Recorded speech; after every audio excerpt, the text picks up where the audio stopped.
Hello everyone. तो next हम central force motion में ही आगे करते हैं कि अगर जो हमारे पास पोटेंशियल है, अभी तक हमने कोई भी पोटेंशियल कंसीडर करके कोई भी प्रॉब्लम नहीं की है, ठीक है। अभी तक हमने क्या किया है, पोटेंशियल गिवन होता है, हमने या तो एंगुलर मोमेंटम निकाला है या फिर फ्रीक्वेंसी निकाली है।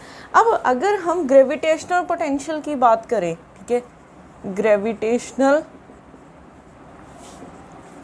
फोर्स फील्ड या फिर पोटेंशियल की बात करें, तो हमारे पास पोटेंशियल किसके इक्वल हो जाएगा, जी एम एम, यहाँ पे माइनस आएगा, minus G M m by r. अब यहाँ पे जी क्या है, ग्रेविटेशनल कांस्टेंट, और एम कैपिटल एम क्या है, मास ऑफ अर्थ। क्योंकि ग्रेविटेशनल पोटेंशियल या फिर ग्रेविटेशनल फोर्स किसकी वजह से होगी, एक हमारे पास अर्थ होगी और एक कोई बॉडी होगी जिसका मास क्या है, स्मॉल एम है। दोनों के बीच में ही ग्रेविटेशनल फोर्स होगी, ठीक है, ग्रेविटेशनल पोटेंशियल होगा। तो जी क्या है यहाँ पे, ग्रेविटेशनल कांस्टेंट,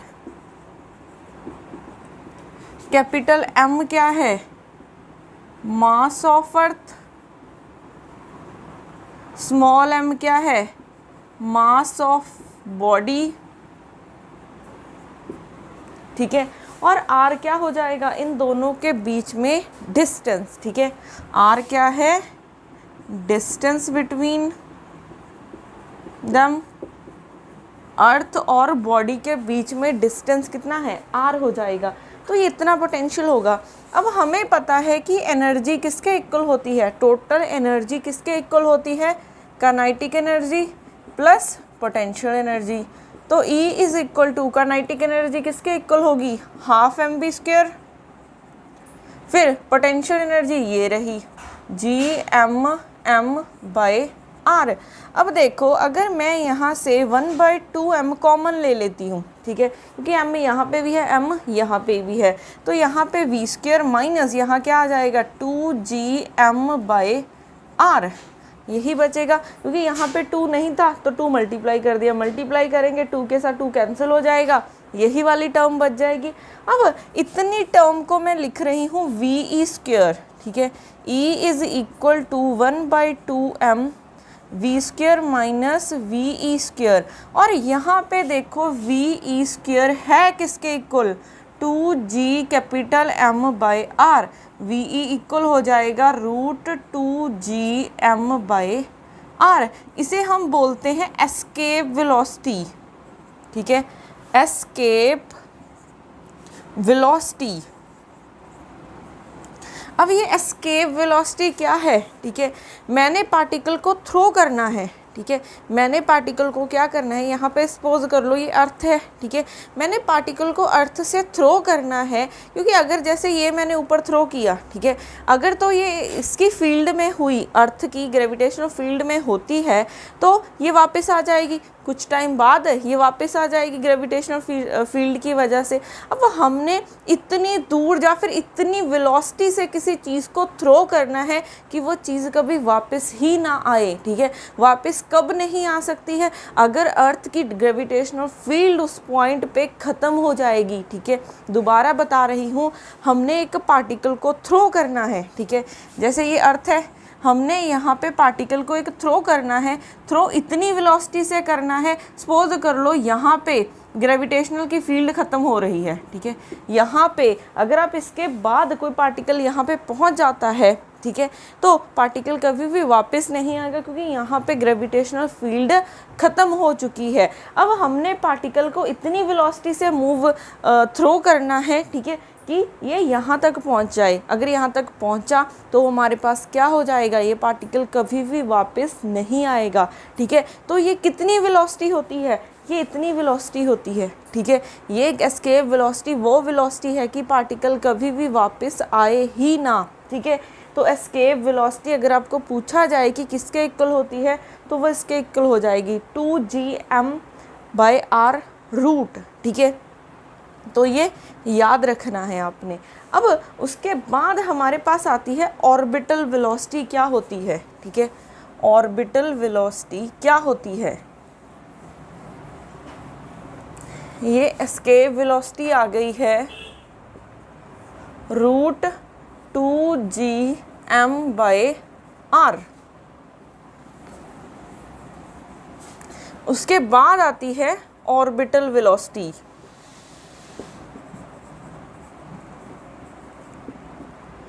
ऑर्बिटल वेलोसिटी किसके इक्वल होती है, ठीक है। ऑर्बिटल वेलोसिटी मतलब कि किसी को, ठीक है, जैसे ये है, ये एक सर्कल है, ठीक है, ये आप ऐसा मान सकते हो कि ये अर्थ है हमारी, ठीक है। पार्टिकल ने क्या करना है, ये इस सर्कुलर पाथ में रोटेट करना है, ठीक है। किसी पार्टिकल ने, किसी प्लैनेट ने इस अर्थ के अराउंड सर्कुलर पाथ में रोटेट करना है, ठीक है। तो सर्कुलर पाथ में रोटेट करने के लिए उसे कितनी वेलोसिटी की ज़रूरत है, हमें वो फाइंड करनी है, ठीक है।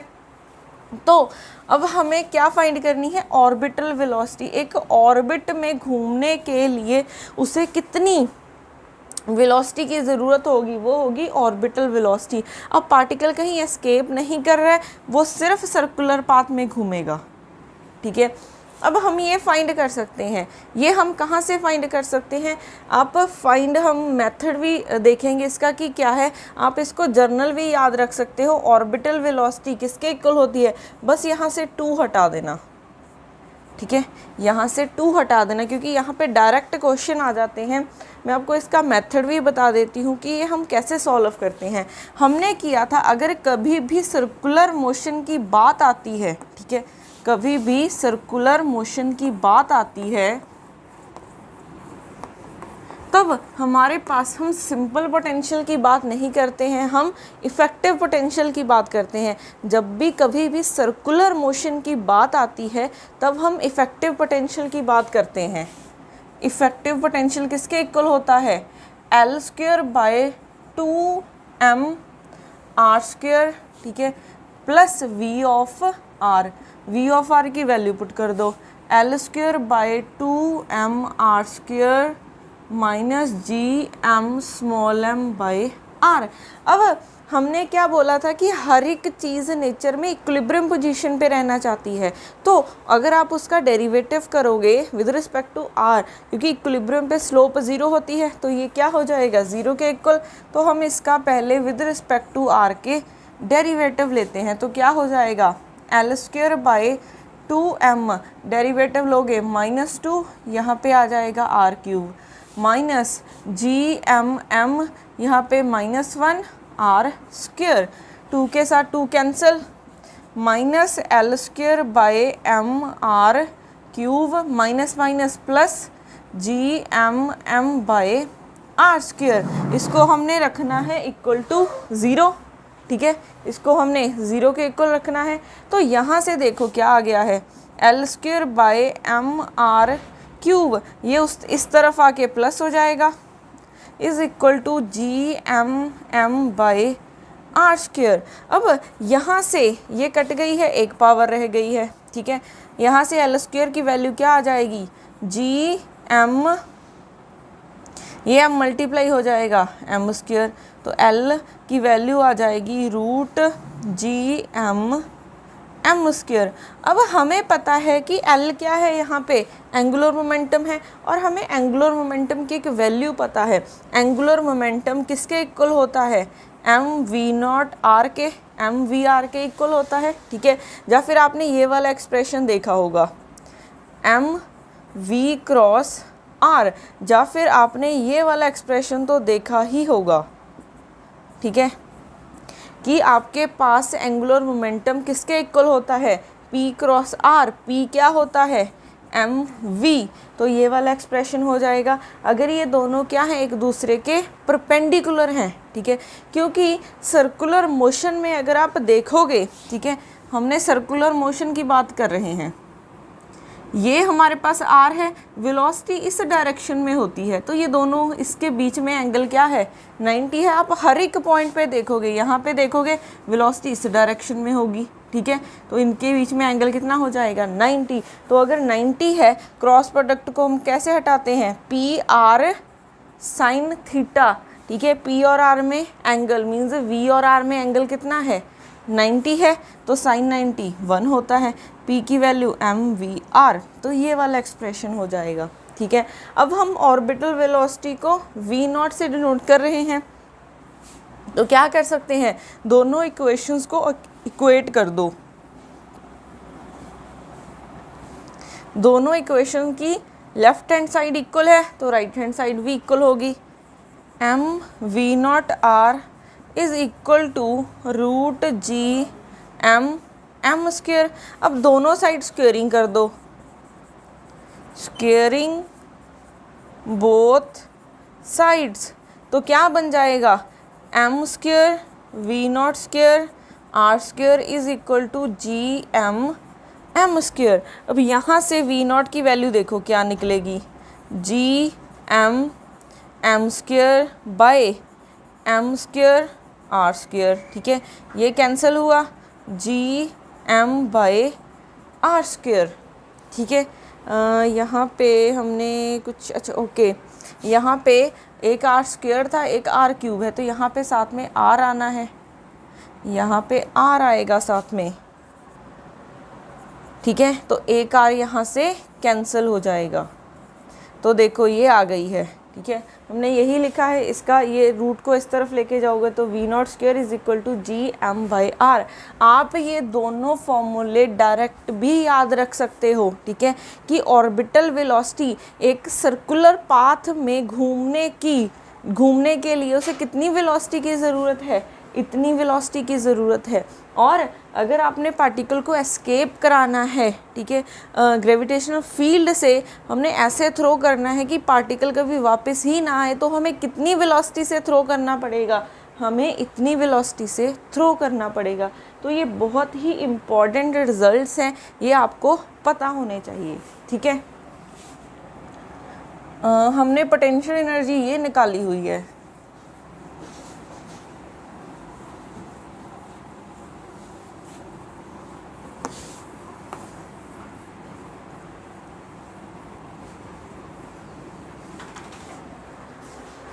अब देखो यहाँ पे हमारे पास काइनेटिक एनर्जी किसके इक्वल होती है, हाफ एम वी स्क्वेयर। ठीक है, हम अगर सर्कुलर मोशन की बात कर रहे हैं तो यहाँ पे वी नॉट स्क्वेयर लिख देते हैं, इसकी वैल्यू पुट कर दो, वी नॉट की वैल्यू पुट कर दो, ये रही root G M by r का स्क्वेयर।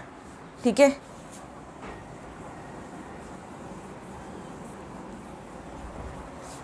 तो यहाँ से क्या आ गया है, 1/2m, ये cancel, G M by r, तो काइनेटिक एनर्जी किसके इक्वल आ गई है, जी एम बाई 2r। ठीक है, काइनेटिक एनर्जी इतनी आ गई है। अगर आप दोनों को कंपेयर करोगे, ये पोटेंशियल एनर्जी है और ये काइनेटिक एनर्जी है, तो मैं यहाँ पे ये लिख सकती हूँ, kinetic energy is equal to -1/2 potential energy. देखो यहाँ पे माइनस है, यहाँ पे मैंने माइनस लगा दिया, यहाँ पे 1/2 नहीं है, तो इतनी टर्म को हमने क्या लिख दिया है, पोटेंशियल एनर्जी।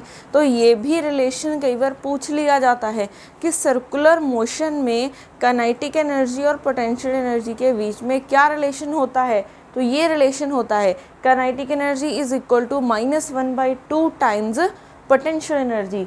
अब उसके बाद अगर हमने टोटल एनर्जी निकालनी हो, ठीक है, टोटल एनर्जी निकालनी हो तो क्या होती है, kinetic energy plus potential energy. Kinetic energy होती है half m v square, potential energy ये रही जी एम बाई आर। अब यहाँ पे देखो ये हम निकाल चुके हैं वैल्यू। ठीक है, कितनी आई है, G M by 2r minus G M by r. तो यहाँ से क्या आ जाएगा, इसका एलसीएम लोगे 2r G M minus 2gm, ये आ जाएगा। ठीक है, 1 - 2 माइनस आ जाएगा, तो यहाँ से ये बन गया है। ठीक है, तो टोटल एनर्जी ये बन गई है। देखो यहाँ से आप दोनों एक्सप्रेशंस को कंपेयर करो, यहाँ पे था जी एम बाई 2r, अगर आप इन दोनों को कंपेयर करोगे तो एनर्जी किसके इक्वल है, माइनस ऑफ काइनेटिक एनर्जी के, ठीक है, क्योंकि इसमें माइनस नहीं है, बाकी सारी टर्म तो सेम ही है, तो एनर्जी को आप लिख सकते हो माइनस ऑफ काइनेटिक एनर्जी, ठीक है। या फिर आप इसके साथ कंपेयर करो तो एनर्जी को लिख सकते हो 1/2 टाइम्स पोटेंशियल एनर्जी। तो ये बहुत ही इम्पॉर्टेंट रिजल्ट्स हैं, ठीक है, ये आपको पता होने चाहिए कि ऑर्बिटल वेलोसिटी क्या है, एस्केप वेलोसिटी क्या है। ये हम बात कर रहे हैं ग्रेविटेशनल फील्ड की, ठीक है। तो ग्रेविटेशनल की आपके पास पोटेंशियल एनर्जी क्या होती है।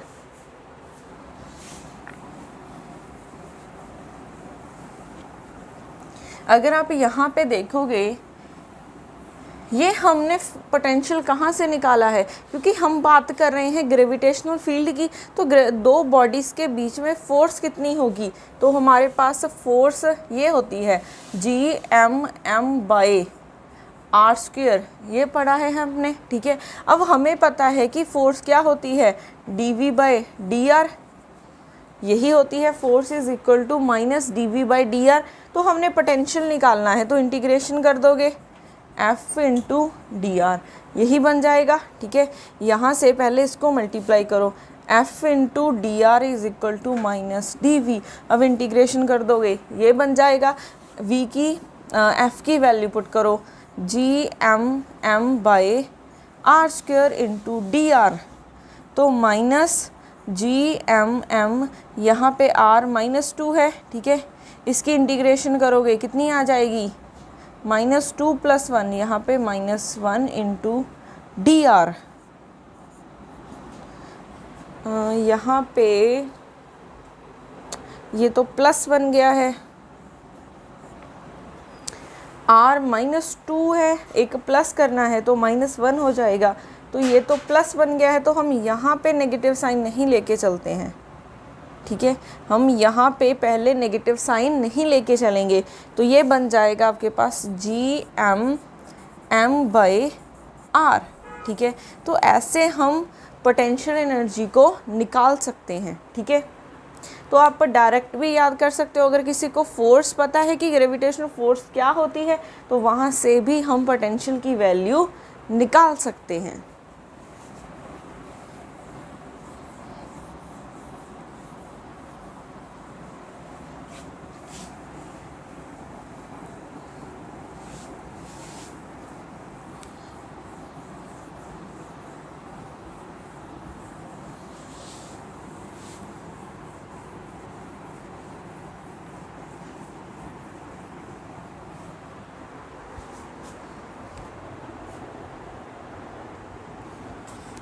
नेक्स्ट क्वेश्चन डिस्कस करते हैं। क्वेश्चन नंबर 1 है, a satellite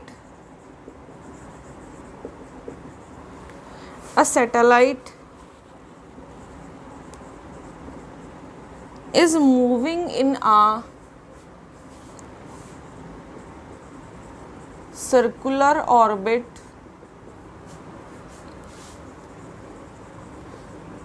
around the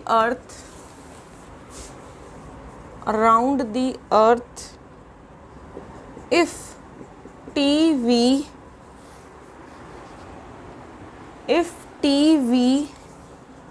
and E are its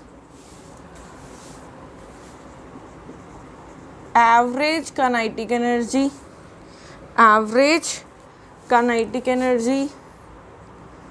average potential energy,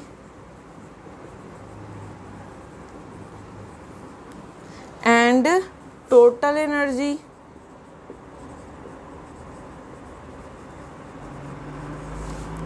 respectively, then which one of the following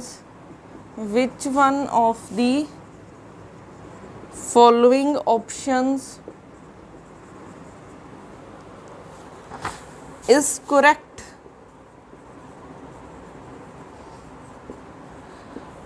option A है V is equal to 2t और E is equal to -t। B option है V is equal to -t और E is equal to 0। C option है v is equal to minus t by two और e is equal to t by to.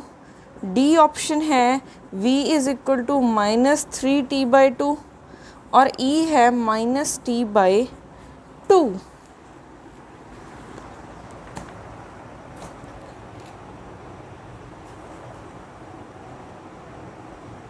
तो अगर हम यहाँ पे देखें क्वेश्चन क्या है कि सैटेलाइट मूव कर रहा है सर्कुलर ऑर्बिट में अराउंड दी अर्थ, ठीक है, और हमें ये गिवन है कि टी काइनेटिक एनर्जी है, average kinetic energy, V potential है और ई एनर्जी। उन्होंने पूछा है which of the following option is correct. तो अगर सैटेलाइट सर्कुलर पाथ में घूम रहा है तो हमने किया है जब भी सर्कुलर पाथ में घूमता है तो पोटेंशियल एनर्जी किसके इक्वल होती है, माइनस जी, ये ग्रेविटेशनल पोटेंशियल होता है, ठीक है, बाय आर। और एनर्जी किसके इक्वल थी, minus G M m by two r. और काइनेटिक एनर्जी किसके इक्वल थी, G M m by two r, ठीक है। तो यहाँ से देखो एक तो v और t में रिलेशन है और एक और e और t में। तो अगर इन दोनों में देखें तो e किसके इक्वल है, माइनस ऑफ काइनेटिक एनर्जी, ठीक है, और e किसके इक्वल है, माइनस ऑफ t। इन दोनों से तो यही पता चल रहा है। अब हमने पोटेंशियल और काइनेटिक में रिलेशन देखना है तो जी एम बाई आर इतनी टर्म को हम क्या लिख देंगे, पोटेंशियल। एक माइनस नहीं है, माइनस लगा दो तो minus one by two potential energy लिख सकती हूँ। इसको t लिख रहा है, इसको v लिखते हैं, तो यहाँ से v is equal to minus two t आ जाएगा, ठीक है। तो यहाँ से हमारे पास यहाँ पे माइनस नहीं लगाया ना इन्होंने, ये शायद ऑप्शन गलत है। ओके, यहाँ पे माइनस आएगा साथ में, ठीक है। तो v किसके इक्वल है, माइनस ऑफ टू टी, और e किसके इक्वल है, माइनस ऑफ t के इक्वल है। तो यहाँ से ऑप्शन ए क्या हो जाएगी, करेक्ट हो जाएगी, ठीक है। तो आप डायरेक्ट बता सकते थे कि इसकी कौन सी ऑप्शन करेक्ट होगी।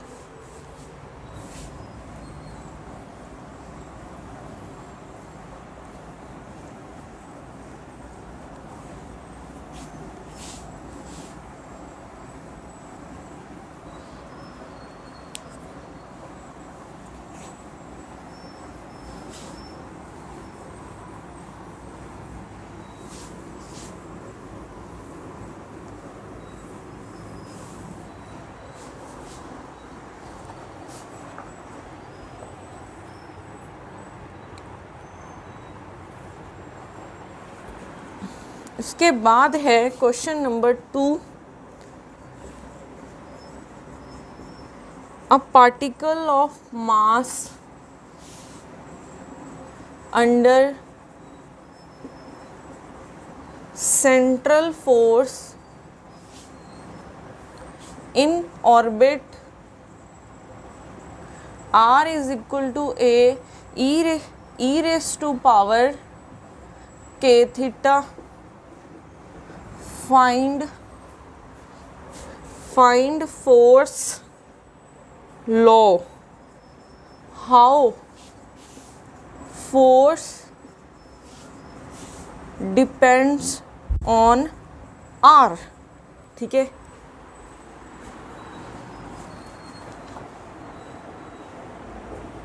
तो यहाँ पे क्या है, a particle of mass m under the force in a orbit, ये गिवन है, ठीक है। तो हमें r गिवन है a e raise to power k theta. उन्होंने पूछा है कि फोर्स ला क्या है, कि फोर्स r पे कैसे डिपेंड करती है। कल हमने कुछ ट्रिक की थी, ठीक है, कुछ रिजल्ट्स किए थे। वो क्या थे कि अगर आपके पास r इस टर्म में गिवन है cos n थीटा, या फिर साइन की टर्म में भी गिवन हो सकती है an साइन n थीटा, तो फोर्स आपकी कैसे डिपेंड करती है r पे, 2n प्लस 3, ठीक है। तो फोर्स ऐसे डिपेंड करेगी। अब ना तो ये कॉस की टर्म में है ना ही ये साइन की।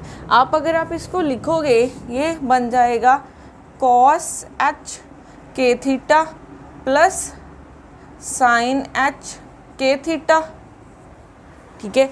तो ना तो ये इस फॉर्म में है ना ही इस फॉर्म में है, ये दोनों का कॉम्बिनेशन है। अगर दोनों का कॉम्बिनेशन आ जाए तब हम ये फॉर्मूला अप्लाई नहीं कर सकते। तो हमें कहाँ से निकालना पड़ेगा? तो हमने कल एक रिज़ल्ट किया था, वो क्या था? फोर्स की इक्वेशन वाला ये किया था हमने, -mf/L² मैंने ये कल बोला भी था कि ये बहुत इम्पॉर्टेंट रिज़ल्ट है, ये आपने लर्न करना है। अब यहाँ पे क्या है, हमें पता है कि r किसके इक्वल होता है? 1/u के। जब फिर u किसके इक्वल हो जाएगा? 1/r के। वैल्यू पुट कर दो, a e⁻k⁻, तो ये ऊपर जाएगा 1/a, यहाँ पे प्लस है, ऊपर माइनस हो जाएगा, तो u हो जाएगा -1/a⁻k⁻।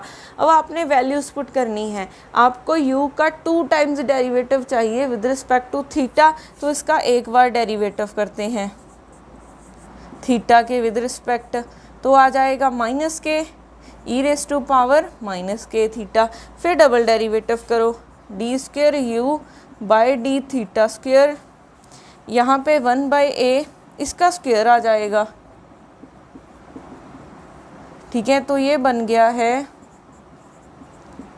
k², क्योंकि माइनस का स्क्वायर, प्लस 1/a⁻k⁻, इसको मैं u लिख सकती हूँ, तो ये बन गया है k²u, ठीक है। तो अब देखो इसके करस्पॉन्डिंग इसकी वैल्यू आई है k²u plus u is equal to -mf/L²u², यहाँ से u कॉमन आ रहा है, k² प्लस 1 -mf/L²u², u², यहाँ से अब f की वैल्यू निकालो, मल्टीप्लाई कर दो, L² k² प्लस 1, ये वाला माइनस इस तरफ लिखा, ठीक है, u² इंटू u³ बन गया है mf, तो यहाँ से f आ गया है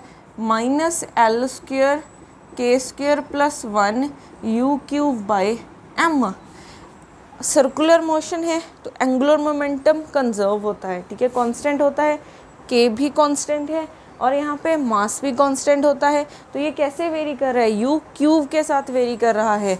force is directly proportional to u³, ठीक है। और हमें पता है u को हम 1/r लिख सकते हैं, तो यहाँ से आ जाएगा force is directly proportional to r³, 1/r³, ठीक है। तो यहाँ से हमारे पास फोर्स लॉ ये आ गया है, ठीक है, इसे हम फोर्स लॉ भी बोलते हैं, ठीक है। तो अगर वो फॉर्मूला नहीं अप्लाई हो रहा है तो आप कैसे निकालोगे कि फोर्स r के साथ कैसे वेरी कर रही है? तो आपने ऐसे निकालना है, ठीक है।